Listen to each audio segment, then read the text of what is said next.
नमो नारायण, राधे राधे। श्रीमद् भगवद गीता के प्रथम अध्याय से लेकर 18वें अध्याय तक के सार तत्व में हम चर्चा करते हैं प्राण की। प्राण को पहचानना पड़ता है, जानना है। प्राण में प्रवेश कर प्राण में ही स्थिति का लाभ लेना है। शास्त्र कहते हैं प्राणे न धार्यते लोक सर्व प्राणमयम जगत। यह जगत सारा प्राण से भरा हुआ है और सारा जगत ही प्राणमय है। इस विश्वव्यापी प्राण को हम अनुभव तो कर सकते हैं, पर उसमें प्रवेश करने का कौशल नहीं जानते। यही क्रिया योग है, यही श्री विद्या की साधना है। श्री यंत्र की साधना में भी इसी शक्ति को सिखाया जाता है। उसमें प्रवेश करने का कौशल ही साधना है, उसे ही साधना कहते हैं।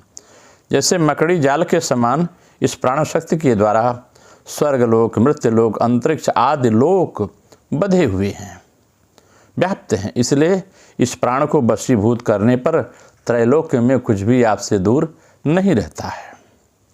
प्राणो ही भगवान ईश प्राणो विष्णु पितामह।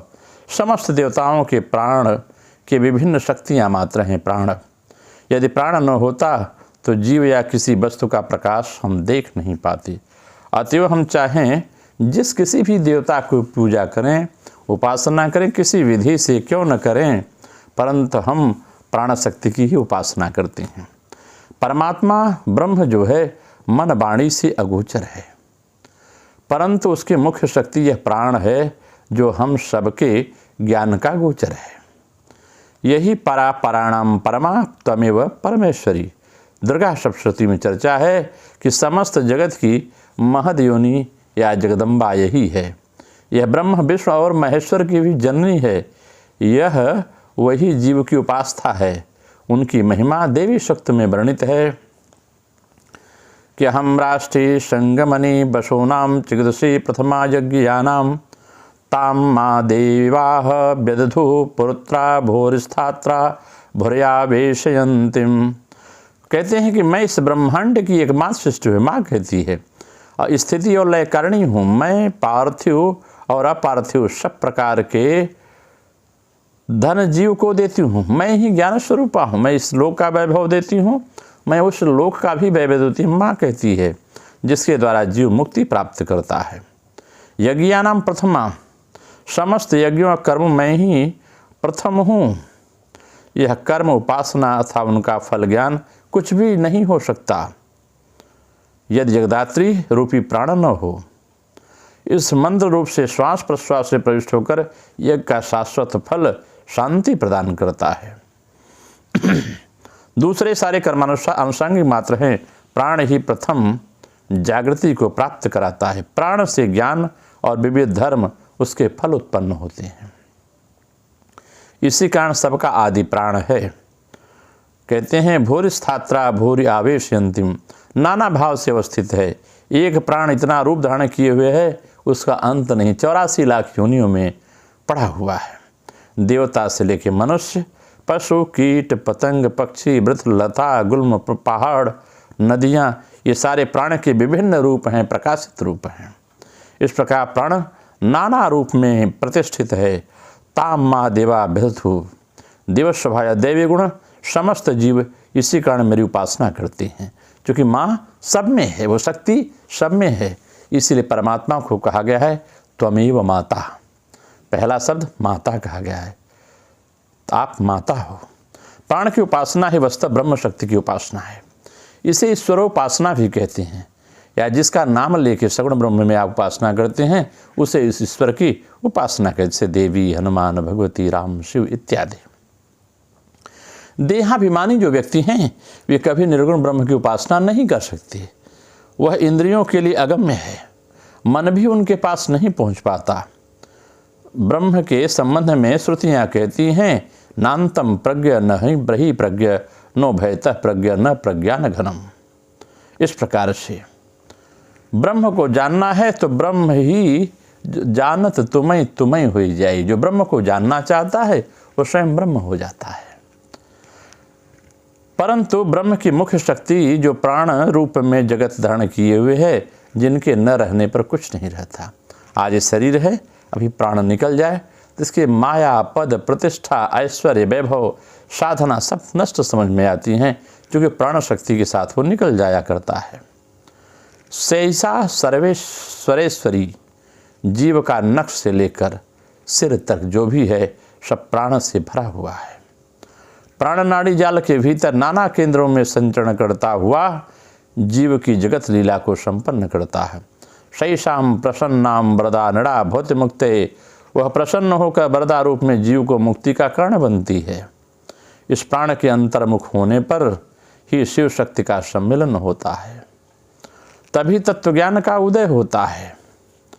जब तत्वज्ञान का उदय होता है तभी जीव की मुक्ति होती है।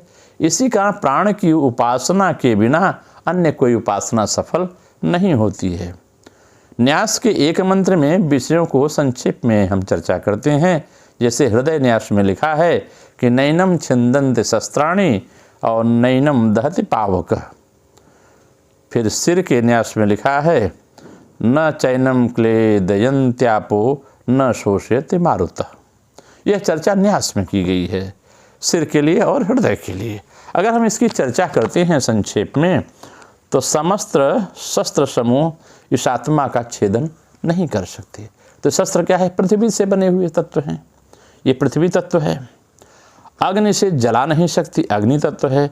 जल इसको आर्द्र नहीं कर सकता, ये जल तत्व है। और वायु इसको सुखा नहीं सकती, ये वायु तत्व है। आत्मा अविनाशी है, इसका नाश नहीं होता। इस बात का चर्चा भगवान ने गीता में किया है। देह के समान आत्मा पंच तत्वों से निर्मित नहीं है। देह तो पंच तत्व से, पृथ्वी तत्व, अग्नि तत्व, वायु तत्व, जल तत्व, आकाश तत्व से निर्मित है, परंतु आत्मा इससे निर्मित नहीं है। और जिस प्रकार पंचभूतात्मक वस्तुएं विकार को प्राप्त होती हैं, नष्ट होती हैं, आत्मा का नष्ट नहीं होता। शास्त्र इत्यादि छेदन नहीं कर सकते, क्योंकि यह मिट्टी के विकार हैं शस्त्र, यही कारण है। लेकिन इस पंचभूतों में जो चर्चा हुई है वह में आकाश तत्व की चर्चा नहीं हुई है। आकाश के द्वारा आहत होने की कोई शंका नहीं होती है। सब तो ठीक है, पर हमारे हृदय में संशय जाएगा कैसे?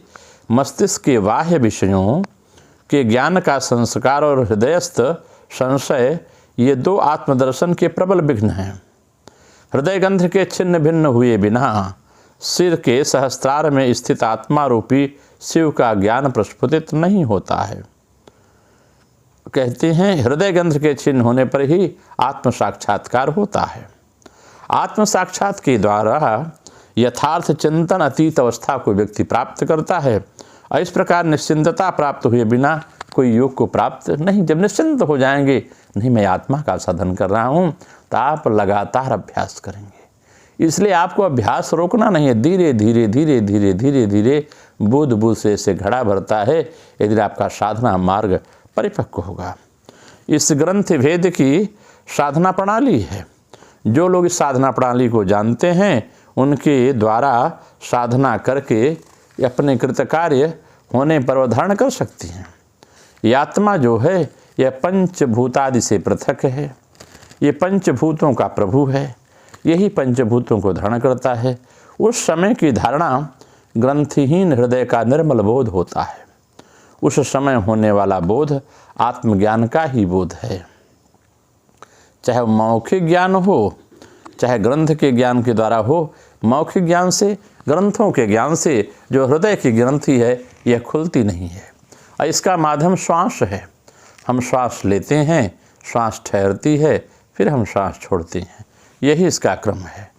इसलिए कहते हैं चाहे मौखिक ज्ञान हो, चाहे ग्रंथों का ज्ञान हो, इससे हृदय ग्रंथियाँ जो है नहीं कटती। और ग्रंथि न्यास जब हो जाता है साधना करने पर, तब ज्ञान का उदय होता है। ग्रंथों से हम सहारा लेते हैं कि हम कैसे सीखें, कैसे इसे मनन करें, कैसे चिंतन करें। उसके द्वारा ही जो प्रपंच ज्ञान है यह विलुप्त हो जाता है। जब हृदय ग्रंथि टूटती है और ब्रह्म ज्ञान का विकास होता है। इसलिए मनुष्य को चाहिए जब साधना करने बैठे, अपने ईश के न्यास आदि को करें। जब हम अंग न्यास, करण न्यास, हृदयादि न्यास कहते हैं, तो हमारे शरीर और आत्मा के संबंध की ओर मन अंतर्मुखी होता है। और जब मन अंतर्मुखी होगा तो धीरे धीरे हम चैतन्य ब्रह्म की ओर बढ़ेंगे। प्राण की शक्ति जो अपरा है, जो मूलाधार से चलती है, इसे मूलाधार निवासिन यहीं पर सिद्ध पदे, काला तीता काली कमला तू बर दे। जब वहाँ से चलती है धीरे धीरे स्वाधिष्ठान मणिपुर अनहत विशुद्ध आज्ञा सहस्त्रार पर आकर के मिलती है और उस समय जीव के अंदर आत्मबोध होता है और परम ज्ञान की प्राप्ति होती है। इसी परम ज्ञान की प्राप्ति के बाद मनुष्य सब कुछ पा लेता है। ओम नमो नारायण। आगे की चर्चा में हम ध्यान योग पर चर्चा करेंगे, सार तत्व पर। नमो नारायण। राधे राधे। आप सबका मंगल हो।